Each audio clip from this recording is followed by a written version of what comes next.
Quero-vos saudar com todos com a paz do Senhor Jesus. Profeta Amós, capítulo 2, e quero ler dos versos 6 ao 16. Profeta Amós, capítulo 2, dos versos 6 ao 16. Com este texto que nós iremos trabalhar, eu queria pensar convosco, na continuação do estudo deste livro, sobre a transgressão de Israel. A transgressão de Israel. Profeta Amós, capítulo 2, dos versos 2 ao 16, diz assim. Do verso 6 ao 16, perdão. Assim diz o Senhor: por 3 transgressões de Israel e por 4 não sustarei o castigo, porque os juízes vendem o justo por dinheiro e condenam o necessitado por causa de um par de sandálias.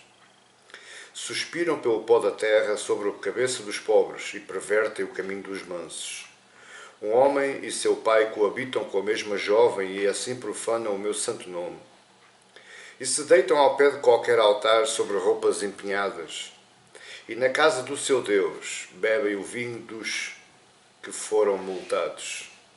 Todavia eu destruí diante deles o amorreu, cuja altura era como a dos cedros, e que era forte como os carvalhos, e destruí o seu fruto por cima e as suas raízes por baixo.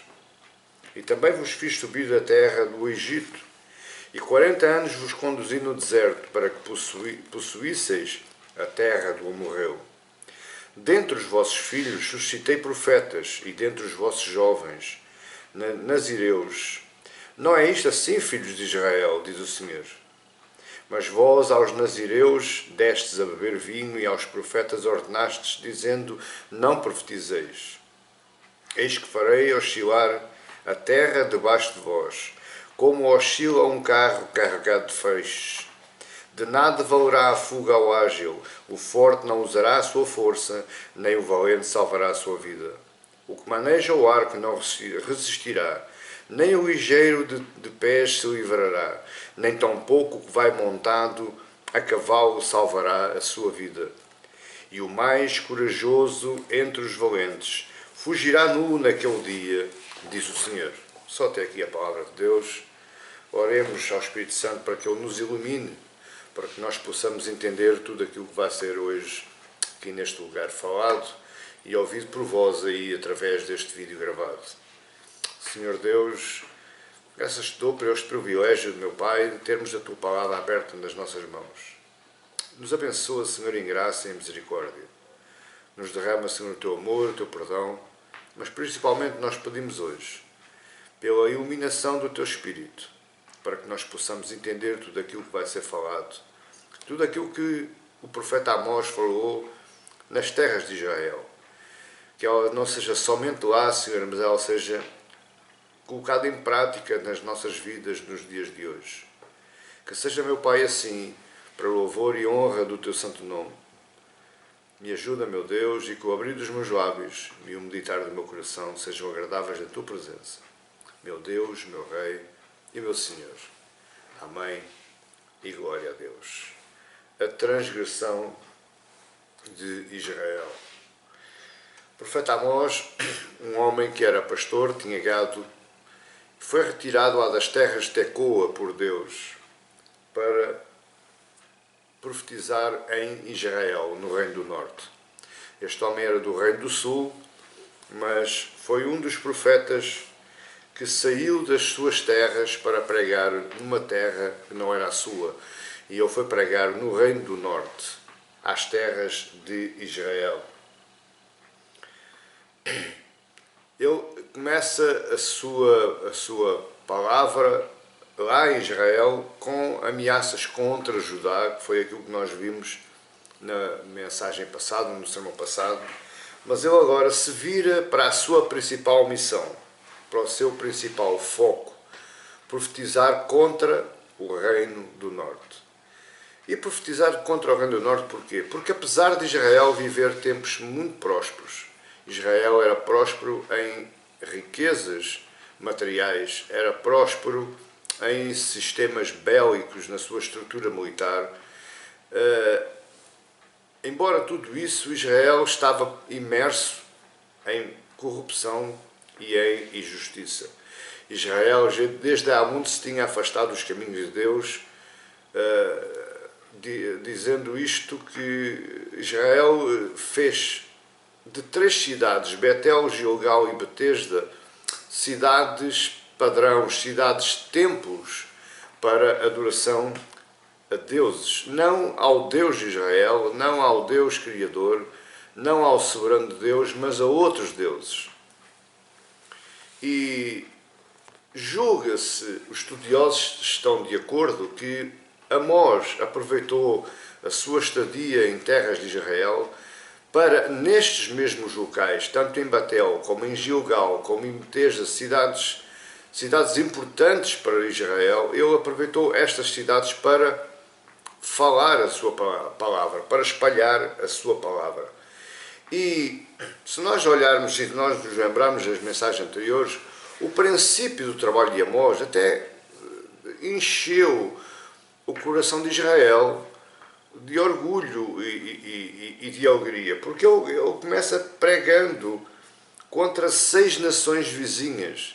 Israel aplaudia, Israel dizia: sim, senhor, é isso mesmo, esses bandidos, esses miseráveis, estes nossos vizinhos estão aqui e nos incomodam com as suas práticas, porque eles são um povo que não pertencem a Deus. Mas Amós aplicou aquilo que os estudiosos chamam a armadilha de Amós. Ele começa pregando contra as nações vizinhas, quando o principal foco dele era a nação de Israel. Os verdadeiros destinatários desta palavra era a própria nação de Israel. Se nós analisarmos também, Amós profetiza contra Israel seguindo a mesma linha que as profecias anteriores. O que é que eu quero dizer com isto? Quer dizer que, da mesma forma como Amós começou pregando contra as nações vizinhas, ele começa dizendo: por 3 transgressões ou 4 não suscitarei o castigo a Edom, a Damasco e por aí fora.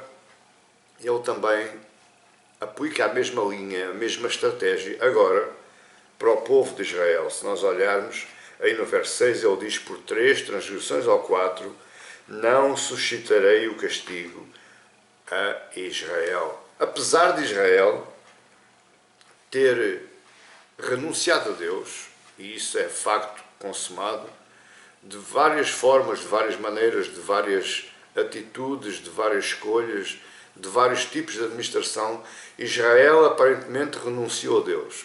Basta dizer que em Betel existia um bezerro de ouro onde eles adoravam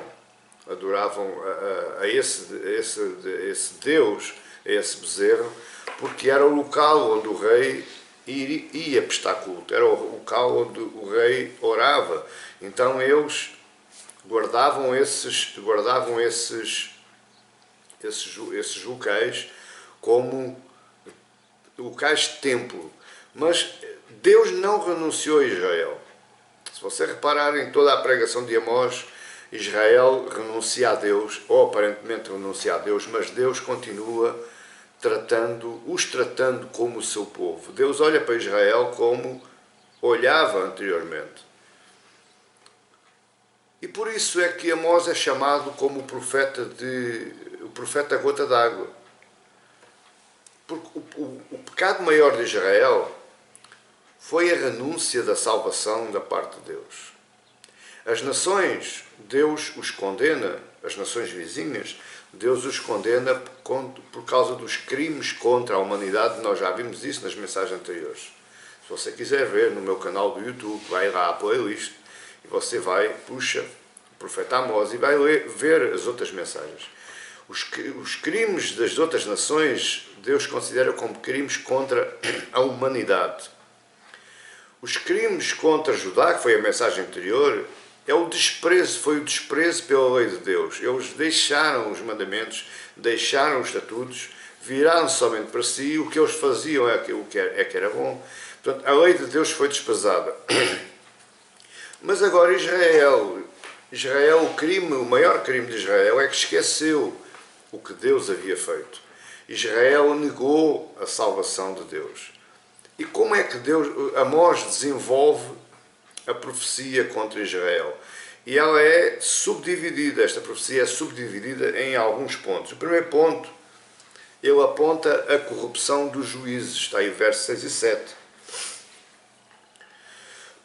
Os juízes e os magistrados eram aqueles homens que julgavam as causas mais pequenas. As causas maiores eram julgadas pelo sacerdote, em casos espirituais, casos civis eram julgados pelo próprio rei. Mas as causas pequenas, aqueles litígios cíveis, eram julgados pelos juízes ou magistrados. Eles julgavam sobre as heranças, as propriedades, as causas civis. Eles se reuniam na porta da cidade e era aí que julgavam essas causas.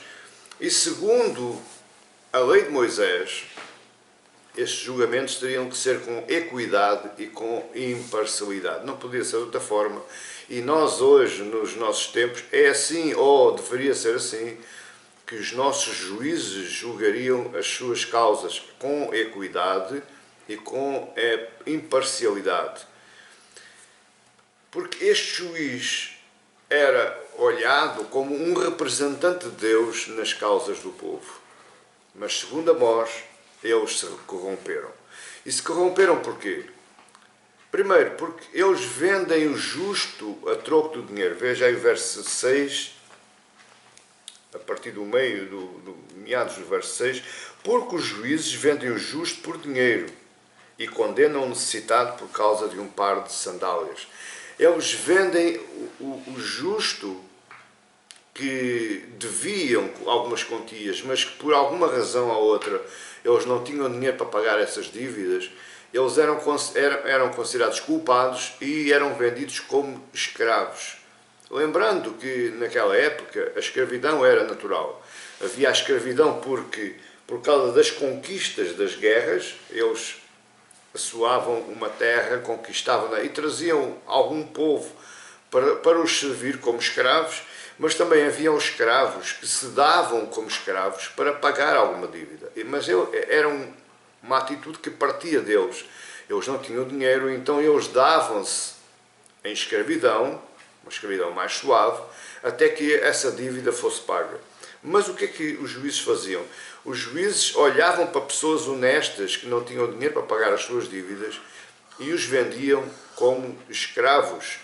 Também, em segundo lugar, os juízes corrompiam porque eles condenavam o necessitado. Ainda no verso 6 diz: e condenam o necessitado por causa de um par de sandálias. Era muito normal, muito usual, aqueles pobres, mais pobres, eles não tinham dinheiro para comprar o seu calçado, as suas sandálias. Então eles compravam as suas sandálias a prestações. Já havia prestações na altura, isto não é só de agora, mas o pobre era tão pobre que não podia pagar na totalidade as suas sandálias, então eles compravam as suas sandálias a prestações. E os juízes condenavam esses pobres quando lhes faltava dinheiro para pagar a prestação das suas sandálias. Mas em terceiro lugar, diz aí o verso 7, que eles suspiravam pelo pó da terra. O verso 7 diz: suspiram pelo pó da terra sobre a cabeça dos pobres. Isto quer dizer que eles, o pó da terra aqui, nós olhamos, quando alguém se caía em si, quando alguém se arrependia, quando alguém sofria alguma contrariedade na sua vida, era normal eles colocarem a sua cara no pó da terra. O pó da terra simbolizava humildade, o pó da terra simbolizava submissão, o pó da terra simbolizava angústia. Então eles perseguem e humilham os pobres, ao mesmo tempo que preparam injustiças contra as pessoas simples. Diz aí: suspiram pelo pó da terra sobre a cabeça dos pobres e pervertem o caminho dos mansos.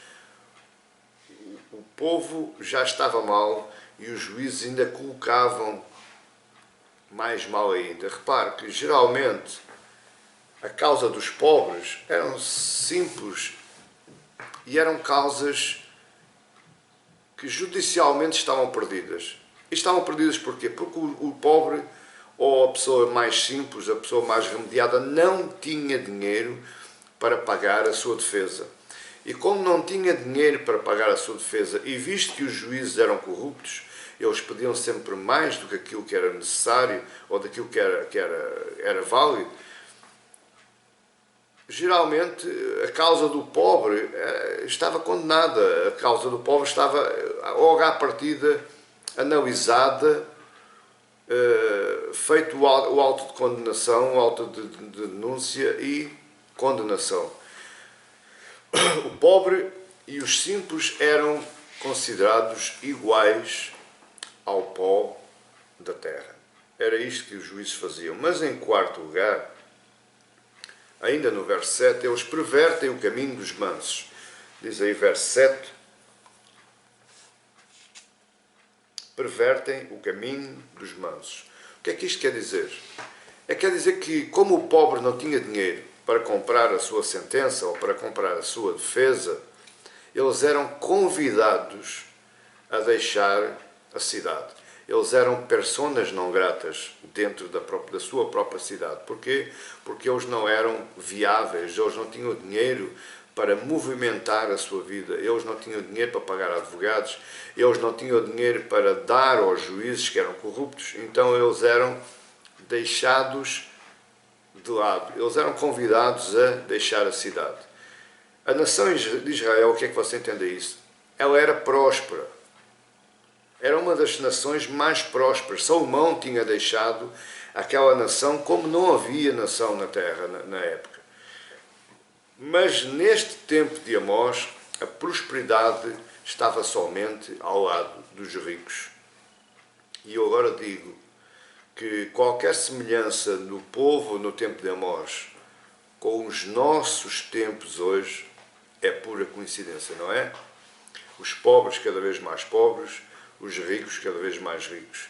E eu digo isto com alguma perplexidade, com alguma tristeza, porque vemos tanta gente da classe política, que prega a igualdade dos homens, mas no fundo, o que eles fazem é exatamente o que a nação de Israel estava fazendo: levantar os ricos sobre os pobres. O poder dos ricos subia, colocando os pobres no pó da terra. E o segundo ponto da perversidade da nação de Israel, não só os juízes eram corruptos, como também havia a imoralidade sexual. Existem poucas passagens na Bíblia falando no incesto sexual, ou seja, de irmãos com irmãos, pais com filhas, mães com filhos. Existem poucas passagens, umas 4 ou 5. Mas se nós repararmos cada uma delas, ela é analisada por Deus de maneira completamente estrondosa e assustadora. Porque todos os casos de incesto na Bíblia, eles foram condenados pelo próprio Deus, foram castigados pelo próprio Deus. Verso 7 ele diz assim: um homem e seu pai coabitam com a mesma jovem, e assim, diz Deus, profanam o meu santo nome. Deus considera o incesto, as práticas sexuais ilícitas, incestuosas, como profanação ao seu nome. Deus leva a sério estas causas. Eles faziam isto com escravos, com as prostitutas sacerdotisas pagãs. Se nós repararmos, se nós nos lembrarmos, anos mais tarde, na cidade de Corinto, havia um templo que era um templo dedicado à deusa Diana, a deusa do amor, a deusa da paixão.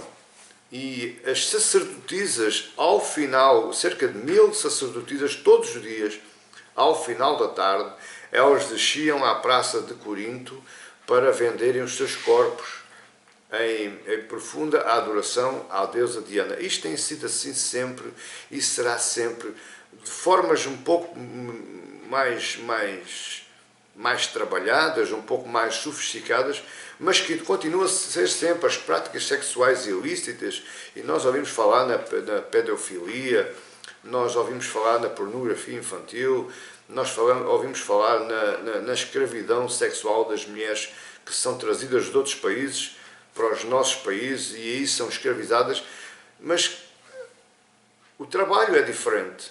Mas deixe que eu lhe diga uma coisa, o castigo de Deus é igual.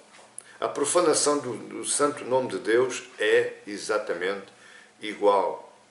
Veja o que é que Paulo diz em 1 Coríntios 5, verso 1.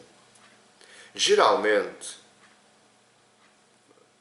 1 Coríntios capítulo 5, verso 1, geralmente se ouve que há entre vós imoralidade, e imoralidade tal, como nem mesmo entre os gentios, isto é, haver quem se atreva a possuir a mulher de seu próprio pai. O que é que isto quer dizer? O pai e o filho dormem, fazem a sua vida sexual com a mesma mulher. Deus abomina, Deus castiga. Mas o verso 7 ainda, ele se refere aos homossexuais. Tanto os homossexuais femininos como os homossexuais masculinos. Ele diz, e com a mesma jovem, e assim profanam o meu santo nome. Se nós lermos 2 de Reis 14, 24, nós vamos entender o que é que eu estou dizendo. Havia também na terra prostitutos culturais. Assim como havia lá no templo de Diana as profetisas prostitutas, também havia na terra, em vários lugares, os chamados prostitutos, masculino, culturais. Fizeram segundo todas as coisas abomináveis das nações que o Senhor expulsara diante dos filhos de Israel. 1 Reis, capítulo 15, 12, diz: porque tirou da terra os prostitutos culturais e me removeu todos os ídolos que seus pais fizeram. Mesmo no livro, capítulo 22, verso 47, diz: também exterminou da terra os restantes dos prostitutos culturais que ficaram nos dias de Asa, seu pai. Jó, capítulo 36, verso 14, diz: perdem a vida na sua mocidade e morrem entre os prostitutos culturais. Deixe que eu lhe diga uma coisa, meu querido e minha querida. Quem não tem Deus como sua referência, julga ou pensa que pode fazer tudo aquilo que lhe apetece, ou fazer tudo aquilo que seja possível fazer. Para as pessoas que não têm Deus como referência nas suas vidas, não existe o conceito do certo ou errado. A vida e a morte não faz parte do seu vocabulário. E com isto eles profanam o nome de Deus, que está aí contemplado no verso 7. Mas o terceiro ponto das transgressões de Israel, eles se prendem com, aí o verso 8, as roupas empenhadas. E isto é muito interessante nós sabermos. Olha aí o verso 8. E se deitam ao pé de qualquer altar sobre roupas empenhadas. E se deitam sobre qualquer altar sobre roupas empenhadas. Deixe que eu lhe faça aqui, que eu lhe dê aqui uma visão do que é isto das roupas para um homem ou uma mulher israelita, hebreu. A túnica do pobre, aquilo que ele trazia vestido, ele não só cobria o seu próprio corpo, como ele à noite servia para seu lençol e muitas vezes para seu cobertor. O que é que isto quer dizer? Quer dizer que a mesma túnica, a mesma roupa, de dia era roupa com que se vestiam e protegiam e cobriam o seu corpo, mas de noite essa mesma roupa servia como de coberta. Diz a Bíblia, na lei de Moisés, que se alguém ficasse a dever alguma coisa, eles podiam empenhar essa roupa. Como se não, no final do dia, cerca das 6 horas da tarde, essa roupa tinha que ser devolvida para que eles se pudessem tapar durante a noite. Era lei de Deus. Deus julgava, olhava para essa causa com bastante importância. Então o que é que os israelitas faziam? Nos seus diversos templos, eles tinham as roupas dos pobres empenhadas, porque os ricos subiam cada vez mais, os pobres se empobreciam cada vez mais, então o seu último recurso era penhorar as suas roupas, sabendo que, pela lei de Moisés, essas roupas lhe eram restituídas ao final do dia. Mas não era assim que os israelitas faziam. O Israel, nos seus diversos templos, eles cobriam o chão desses templos com as roupas dos pobres, embebadavam-se e deitavam-se nessas roupas e muitas vezes até promoviam sessões de orgias sexuais em cima da roupa dos pobres. Eles dormiam sobre elas, eles faziam todo o espetáculo maléfico sobre essas roupas, embriagavam-se sobre essas roupas, e você pode imaginar quantas vezes homens e mulheres não vomitaram por cima da roupa desses pobres. Quarta transgressão de Israel é que, está aí no verso 8 ainda, roupas empenhadas, e na casa do seu Deus, o seu Deus está aqui em letra pequena, o seu Deus, Deus, não é o Deus, Deus, na casa do seu Deus, o Deus pagão, eles bebem o vinho dos que foram multados. Vinho comprado com o dinheiro das multas injustas.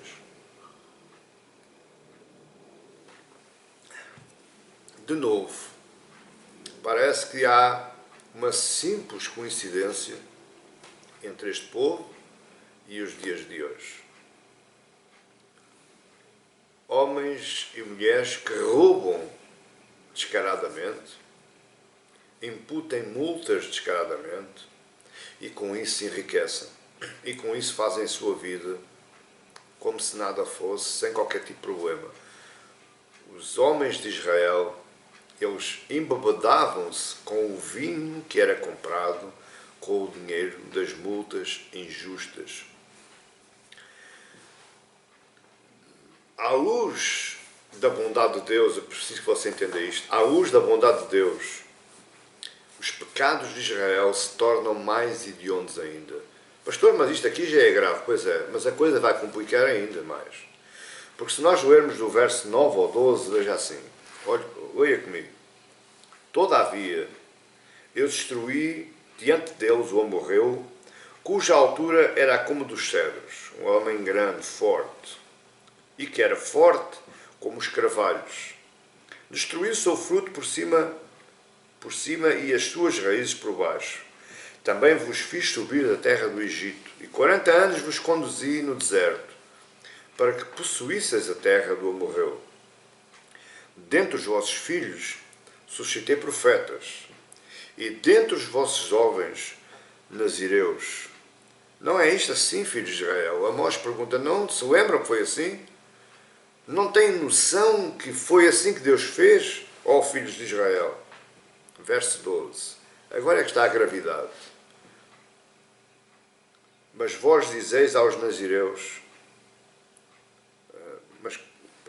mas vós aos nazireus destes a beber vinho, e aos profetas ordenaste dizendo, não profetizareis. Isto aqui é grave. É grave não na minha questão. Eu posso olhar para isto, deu beber vinho ao nazireu, disse ao profeta para não pregar, para não falar. Isto não é grave, mas para Deus é. Porque Deus suscitou, Deus te retirou Israel das terras do Egito, tendo eu escravizado 400 e poucos anos. Como diz aí a palavra de Amós, eu vou para o Egito, para o deserto, durante 40 anos.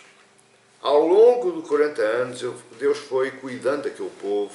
Diz a Bíblia que os sapatos cresciam conforme os pés cresciam, as roupas não se desgastavam, a água fluía das rochas, o maná caía do céu, as codornizes apareciam todas as manhãs. Deus cuidou do seu povo. De noite acompanhava uma coluna de fogo para que eles vissem e para que eles se aquecessem. De dia, uma coluna de fumo, uma nuvem que os protegia do sol escaldante do deserto. Deus cuidou daquele povo. Quando Deus dá a lei de Moisés àquele povo, Ele os institucionaliza como nação. Uma nação especial. Uma nação que tinha uma referência e um objetivo especial. Aquela nação serviria para dar abertura ao mundo dos atos redentores de Deus. Foi através daquela nação, daquele povo, que Deus enviou o seu Filho para que salvasse o mundo com o seu sacrifício. Durante o curso da vida daquela nação, Deus instituiu vários cargos espirituais. Os profetas, para revelarem ao povo a vontade de Deus. Os nazireus, para serem guardados para o serviço de Deus. Se nós vemos, Samuel foi dado como nazireu, Sansão foi dado como nazireu e outros. O nazireu era uma pessoa, era um homem que não podia beber vinho, nem tocar em qualquer coisa que tivesse morto, para estar completamente puro perante Deus. O que é que Israel fazia para afrontar a Deus? Eles davam vinho aos nazireus que não podiam beber vinho e diziam aos profetas: calem-se, como quem diz: Deus, cala-te, não quero ouvir a tua voz. A palavra fala em amorreus. Amorreus foi as 7 nações que Israel derrotou sob o comando de Josué. Você lembra-se que o sol parou, a lua parou e Deus deu vitória a Israel com poucos recursos. Não tinham guerreiros, eram os guerreiros na nação judaica, mas Deus lhes deu a vitória nas suas mãos. Os moradores de Canaã eram os amorreus. Deus expulsa os amorreus, aniquila os amorreus para que Israel entre na terra prometida. Fala aí cedro e carvalho, ou seja, isto tem alusão é que estes amorreus não foram conquistados pela força humana. Claro que Amós está alegorizando. Não há homens do tamanho do cedro. O cedro é a árvore mais alta do mundo, lá nas terras do Líbano. O carvalho é forte, mas não há homens tão altos como os cedros, nem tão fortes como os carvalhos. Os homens são limitados. Mas o que é que Deus quer dizer com isto? Que Deus deu a vitória a Israel sobre homens, mas que não foram conquistados pela força humana, mas foram conquistados pela força de Deus. Aí no verso 10 tem referência a Josué 12, de 1 a 24, se você tiver curiosidade em ler. No verso 10 ainda faz a alusão: durante 40 anos Deus foi gracioso com o seu povo. Ainda no verso 10, Deus cumpre a sua promessa. No verso 11, a palavra e a vontade de Deus sempre esteve no meio do povo, tanto pelos nazireus como pelos profetas. Eles não foram deixados ao acaso, eles não foram abandonados por Deus. Como o povo dizia: o Senhor abandonou-nos, retirou-nos da terra do Egito, onde nós tínhamos panela com carne e pão. E agora vimos para o deserto, passar fome, passar necessidades, passar frio, passar calor. Deus nunca os deixou ao acaso. Deus nunca os abandonou. No verso 11 ainda, o nazireu era o emblema da santidade de Deus. E no verso 12, Israel conspurcou, manchou, sujou. Eu vou ser mais grave ainda. Israel vomitou sobre os símbolos divinos. Se você quiser ver o que é que eu estou falando, o próprio profeta vai passar por isto. Ele não está falando à toa, porque se nós virmos aí Amós capítulo 7, verso 10 em diante diz: então Amazias, o sacerdote de Betel, o templo onde o rei ia orar, mandou dizer a Jeroboão, rei de Israel: Amós tem conspirado contra ti, no meio da casa de Israel. A terra não pode sofrer todas as suas palavras. Verso 11. Porque assim diz Amós: Jeroboão morrerá à espada, e Israel certamente será levado para fora da sua terra em cativeiro. Estas eram as palavras de Amós. Esta era a mensagem que Deus tinha dado a Amós ao povo de Israel. Verso 12. Então Amazias disse a Amós: vai-te, ó vidente, foge para a terra de Judá, ali come o teu pão e ali profetiza. Mas em Betel, aqui, que não é a tua terra, é a nossa, daqui por diante já não profetizarás, porque é o santuário do rei e o templo do rei. Era assim que Israel pensava. Era assim que Israel manchava os emblemas da santidade de Deus. Era assim que Israel manchava a suprema, a soberana vontade de Deus para o seu povo, matando os seus profetas. Lembras-te do que aconteceu a Jeremias?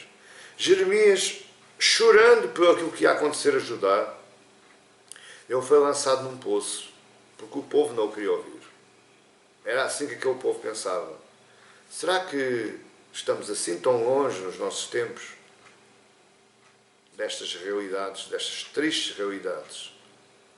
Cada vez mais pessoas declaram que não acreditam em Deus, que Deus não existe, que Deus não coordena, não controla o curso deste mundo, o curso da humanidade. Será assim tão diferente entre Israel e nós? Então, Amós agora profetiza contra profetiza o juízo de Deus contra Israel. Está aí dos versos 13 ao 16. No verso 11, ele chama a atenção. Ele diz: não é assim, ó filhos de Israel, como quem diz, vocês têm conhecimento, têm ou não têm? Porque eles sabiam a palavra de Deus, eles sabiam a lei de Deus, eles estudavam a lei de Deus, portanto eles tinham conhecimento da vontade de Deus para o povo. No verso 13, porque vocês tinham conhecimento e fizeram totalmente ao contrário, fizeram de acordo com a vossa vontade, então vão ranger os dentes como uma carroça carregada range no caminho. Olha em verso 13. Eis que farei oscilar a terra debaixo de vós, como oscila um carro carregado de feixe. Eu não sei se você alguma vez já viu uma carroça. Eu, por acaso, fui criado na minha terra com carroças, com burros e mulas e bestas. E quando a carroça ia vazia, ela fazia um barulho no caminho. As rodas, geralmente eram aquelas rodas de madeira com ar de ferro, e elas faziam um certo determinado ruído ao andar num caminho. Mas quando as carroças vinham carregadas, o ruído era totalmente diferente. Parece que a terra rangia com o passar da carroça. Porquê? Porque a carroça não tem amortecedores, não tem supressores de ruído, não havia pneus em borracha, eram rodas de madeira com ferro, e então aquele barulho da carroça carregada ao passar, ela rangia, parecia um gemer, ou parecia que a terra gemia. Pois bem, o que é que eu quero dizer com isto? É que por causa da vontade soberana do homem contra as coisas de Deus, eles vão sofrer castigo como sofre a terra quando uma carroça passa. É assim que Amós falou, e por isto o povo não gostou. Lembre-se, até ao verso 5 do capítulo 2, Israel aplaudia, batia palmas. Ele dizia: sim, ó homem de Deus, fala à vontade, é assim que a gente gosta de ouvir. Mas a partir do verso 6 o caldo entornou. Porque até ao final do livro Israel vai sempre ouvir aquilo que não queria ouvir por sua própria culpa, por sua própria responsabilidade. E Amós então diz que eles vão ranger, vão sofrer como a terra sofre com o passar da carroça. Eles vão ser esmagados como a carroça esmaga a terra por onde passa. Mas a partir do verso 14 ao 16, Amós então anuncia o caos, a ruína total. Olha aí, verso 14. De nada valerá a fuga ao ágil, não vale a pena correr, não vale a pena se esconder. O forte não usará a sua força, nem o valente salvará a sua vida, não vale a pena. O que maneja o arco, verso 15, o que maneja o arco não resistirá, ficará maniatado. Nem o ligeiro de pés se livrará, nem tampouco o que vai montado a cavalo salvará a sua vida. E o mais corajoso entre os valentes fugirá nu naquele dia, disse o Senhor. Não existe força ou vontade que possa subsistir. O castigo de Deus e a vontade de Deus julgar aquele povo será extremamente soberano. Não existe nada que possa demover a Deus daquele castigo. Será o desespero total. E se nós lermos lá no livro do Reis e no livro das Crónicas, vamos ver que o povo de Israel, o povo de Judá sofreu às mãos da Babilónia. Mas o povo de Israel sofreu muito mais às mãos do Império Assírio. Eles foram muito mais vandalizados, eles foram muito mais castigados. Basta que eu lhe diga, o povo de Israel foi morto à espada, assim como Amós tinha profetizado que o rei Jeroboão iria ser morto com um fio da espada, iria ser decapitado. Uma espada, a espada do rei assírio. Mas não só o rei foi morto, não só os homens e mulheres e crianças foram mortas. O reino assírio destruiu completamente a nação de Israel, o reino do norte, com agravante. Eles eram tão maquiavélicos no seu pensamento que eles não levaram todo o povo para o cativeiro. Eles deixaram as mulheres, as crianças, os jovens, e agregaram à nação de Israel outros povos de outras zonas que eles tinham sido conquistados. Para quê? Para fazer um sincretismo de culturas, de raças, uma mistura de raças no seio da nação judaica. De forma a eles perderem a sua cultura, a eles perderem a sua identidade, a eles perderem o seu culto e a eles perderem o seu Deus. Não é por acaso que, anos mais tarde, já no período interbíblico, período entre Malaquias e Mateus, 400 anos que Deus não fala, acabou-se, e depois continuava, o judeu não falava com o samaritano. O samaritano era considerado aquele povo que foi sincretizado através do reino da Assíria. Eles criaram um ódio, uma mistura de sentimentos tão grande com esse povo que eles não se cruzavam com o samaritano na mesma rua, não comiam do mesmo pão, não se sentavam à mesma mesa, não falavam. E se por acaso, por alguma eventualidade, tocassem em alguma coisa que proveniência samaritana, eles tomavam banho. Eles lavavam os copos, lavavam os talheres, lavavam os pratos, lavavam os legumes, lavavam os alimentos. Tinha que ser tudo purificado para eles poderem ficar descansados. Foi daí que aconteceu. E esta destruição de Israel aconteceu cerca de 50 a 60 anos depois de Amós ter falado. Creio eu, e creio também alguns historiadores, alguns comentaristas da Bíblia, que Amós, graças a Deus, não suportou esta destruição, não viveu esta destruição. Os assírios realmente invadiram o Reino do Norte, destruindo tudo à sua passagem. E esta é a palavra de Amós, dos versos 6 ao 16, e eu espero que o meu querido e minha querida tenham ficado com o seu coração palpitando. É muito complicado quando nós nos insurgimos contra a vontade de Deus e contra o povo que Deus levanta para nos exortar, para falar connosco. Mas eu ainda assim queria tirar aqui mais uns 3 ou 4 pontos para nós tirarmos lições desta passagem. Lições para nós hoje. Lições práticas para a nossa vida. Lições que nos podem servir de suporte para nós vivermos uma vida de temor e santidade na presença de Deus. E, em primeiro lugar, aquilo que nós podemos aprender é que a Igreja deveria ter sempre em mente, a Igreja deveria sempre se lembrar dos benefícios usufruídos vindos da parte de Deus.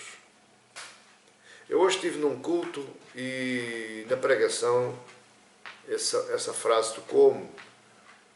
Nós somos abençoados por Deus todos os dias. Deus nos visita, Deus visita as nossas vidas todos os dias. Se nós nos lembrarmos que nós acordamos de manhã, isso é uma visita de Deus.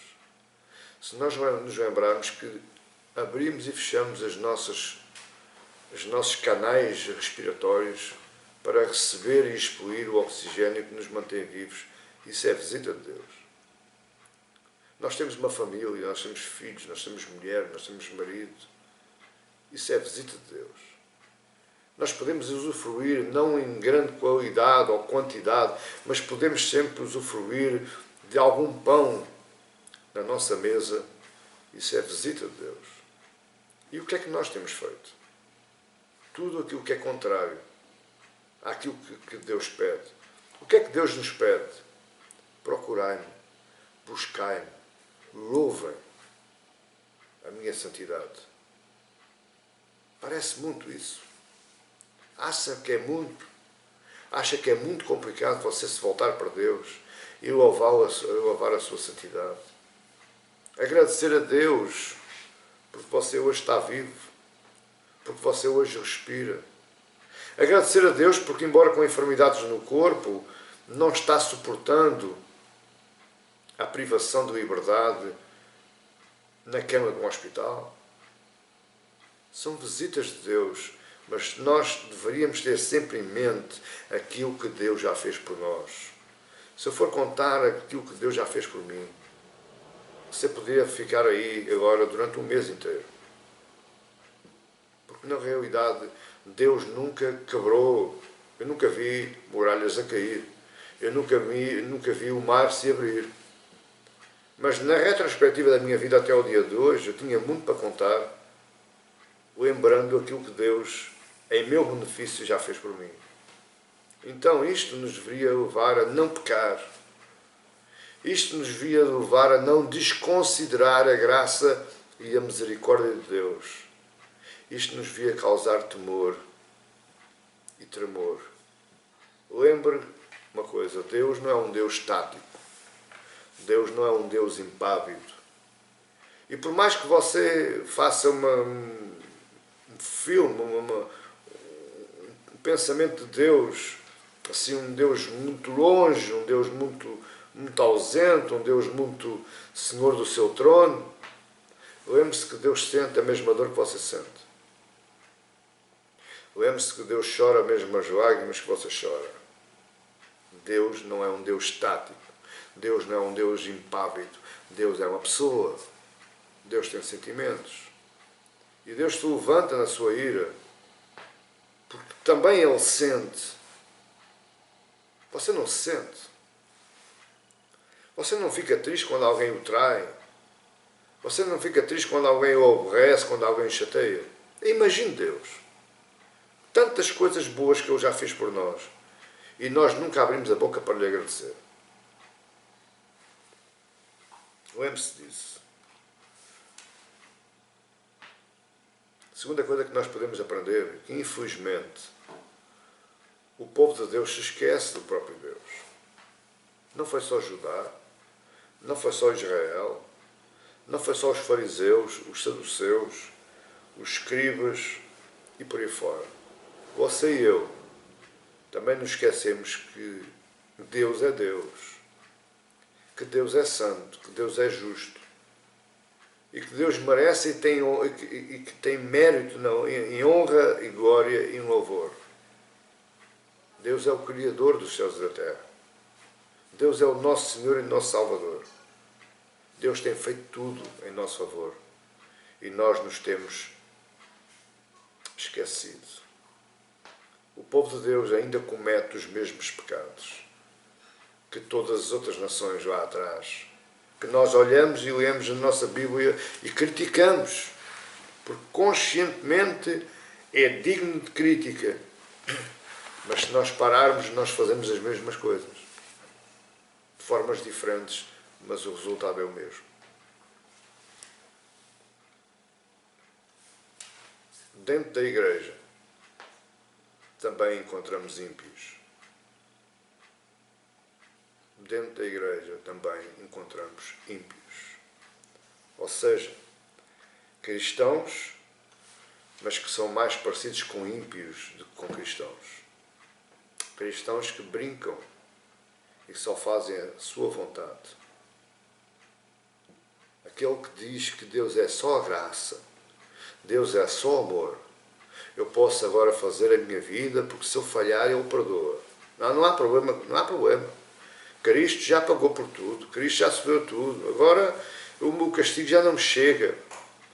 Ou aquele que diz que não precisa de cultuar a Deus, porque agora é eu com Cristo, Cristo já fez tudo e eu não preciso agora de me sujeitar a Deus, ou se me sujeitar a autoridades, ou me sujeitar a hierarquias. São pessoas que andam brincando com a santidade de Deus.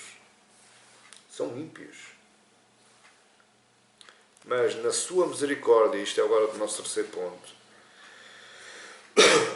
Deus sempre vai levantar homens e mulheres para nos chamar à razão. E por incrível que pareça, quando Deus levanta homens e mulheres para nos chamar à razão, nós mesmos vamos sempre dizer, como o povo dizia, não profetizes, não quer saber. Eu já sou maior e vacinado, eu já sou pai de filhos, já tenho netos, já fiz a minha vida, eu consigo pensar. Eu consigo viver a minha vida à minha maneira. Eu consigo ver se aquilo que eu faço é bom ou mau, colocando aqueles que Deus levanta para nos falar de parte. Colocamos os profetas de parte, os profetas de Deus. Através das pregações, Deus levanta homens e mulheres para nos falar. Através da exposição das Escrituras, o culto público. No culto público há homens e mulheres que são levantados por Deus para nos chamar à razão, para nos falar. Tudo pela sua palavra. Tudo pela sua palavra. Deus levanta pessoas dentro dos mais jovens, como está aí no verso 11, os nazireus. Ele continua ainda levantando. Mas os pais o que é que fazem? Querem promover uma outra vida para os seus filhos. Os pais esquecem-se que são administradores da parte de Deus na vida dos filhos. Os pais não são donos dos filhos. Os pais não podem programar vidas para os seus filhos. Os pais são obrigados a estar atentos à voz de Deus para promover vida para os seus filhos. Então consagram os seus filhos ao serviço de Deus. Entregue os seus filhos na mão de Deus. Entregue-se a si mesmo para fazer um trabalho útil e digno à obra de Deus na vida dos seus filhos. E cabe a nós encorajar os nossos jovens a procurarem Deus, a quererem, para que eles meditem na palavra de Deus e não a promover uma outra vida para eles. Quinto ponto e último. Se não fosse a obra redentora da cruz, e isto, meu amado irmão, isto causa-me pavor. Eu ainda há pouco tempo eu falei nisto, lembrando lá o transporte da Arca da Aliança em cima do carro de bois. Os dois sacerdotes, os aprendiz sacerdotes, colocaram a mão na arca para evitar que ela caísse e Deus fulminou-os instantaneamente. Isto causa-me medo, causa-me pavor. E mesmo e de outra forma causa muito mais amor por Cristo. Porque se não fosse a obra de Cristo, a obra redentora de Cristo, a paciência de Deus já se teria esgotado. Porque agora é o sangue de Cristo que se aplaca. Ou seja, por outras palavras, para você entender, o sangue de Cristo está no meio entre nós e Deus. E Deus já não castiga com tanta frequência por causa do sangue de Cristo. Por causa do sangue de Cristo. Até a mim, pastor, que sou cristão, sim, até é assim que é cristão. Não falta factos na Bíblia em que Deus fulminou aqueles que eram seus. Por causa da ira de Deus. Por causa da iniquidade do povo. Quem é que julga você que é melhor? Ou quem é que julga você que é para pensar que é melhor? Não fosse Cristo na cruz. E nós estaríamos destruídos. Nós estaríamos condenados. O sofrimento de Cristo reflete em nós a sua graça. E é por causa disso que Deus não nos pune, ou que Deus não acaba com tudo, como já no passado fez. Por isso, meu amado e minha amada, meu querido e minha querida, não abuse da graça de Deus. Não desafie a Deus. Não entre em jogos de força com Deus, estica a corda. Se humilhe debaixo da potente mão de Deus. Ouça a voz de Deus. Cumpra no mínimo os requisitos de Deus. Se pecar, se arrependa. Ele é fiel e justo para perdoar a quem realmente, a quem sinceramente se arrepende. Agora, não brinque com as coisas de Deus. Não abuse da sua graça. Observe com muita atenção a armadilha de Amós. Muitas vezes Deus está falando para os outros, mas o verdadeiro público-alvo é você e eu. Que nós venhamos a ter uma consciência sadia e santa daquilo de quem é Deus e aquilo que Deus faz na nossa vida e que Deus ainda poderá fazer na nossa vida. Essa é a minha perspectiva, meu querido. Essa é a minha perspectiva, minha querida. Escute mais a voz de Deus. Preste mais atenção à voz de Deus. Se submeta à sua vontade. Amém? Que Deus abençoe e até uma próxima oportunidade, se assim o Deus o permitir.